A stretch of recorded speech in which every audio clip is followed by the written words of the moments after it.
তো hello everyone, তো আজকের দিনটা একটু খুবই স্পেশাল। ওয়েট করো, তোমাদেরকে বলছি, অত অস্থির হইও না। তো তারপর সকাল থেকে আজকে সব কাজকর্ম শুরু হচ্ছে, আর আমি অনেক ভিডিওই কিন্তু নিই নেই, সব কিছু শর্টকাট করছি। আর মার সঙ্গে আমি একটু সাহায্য করে দিচ্ছি। তো এখানে অনেক কিছু রান্না হয়ে গেছে, কারণ আজকে হলো আমার জন্মদিন। আর এখানে রান্না হয়ে গেছে অনেক কিছু, তো তার জন্য আমি খেতে বসে গিয়েছি।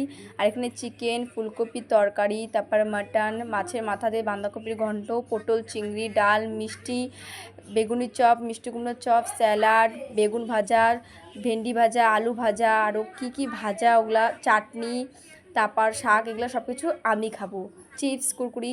তো আজকে হচ্ছে আমার অনেক জন্মদিন, অনেক দিন পর আমাকে এরকম করে রান্না করে খাওয়ালো আমার মা। তো তারপরে যে এখানে রাত্রে কেক কাটার জন্য এখানে ডেকোরেশন করা হয়ে গেছে, আর এখানে কেকটাও নিয়ে এসেছে। আর আমার যেহেতু চকলেট কেক অনেক পছন্দ, তার জন্য আমি অনেক চকলেট কেক এখানে নিয়ে এসেছি। তো আমরা সবাই কেক কাটি খাই। আর কালকে যেহেতু আমার এক্সাম ছিল, তার জন্য আমি কোথাও ঘুরতেও যাইনি, আর কোনো কিছু করিনি, আর কোনো বেশি কিছু আয়োজনও করা হয়নি। তো ছোট্ট করে বার্থডেটা সেলিব্রেট করা হলো। তো thanks for watching guys, tata. আবার নেক্সট ব্লগে দেখা হবে তোমাদের সঙ্গে, টাটা।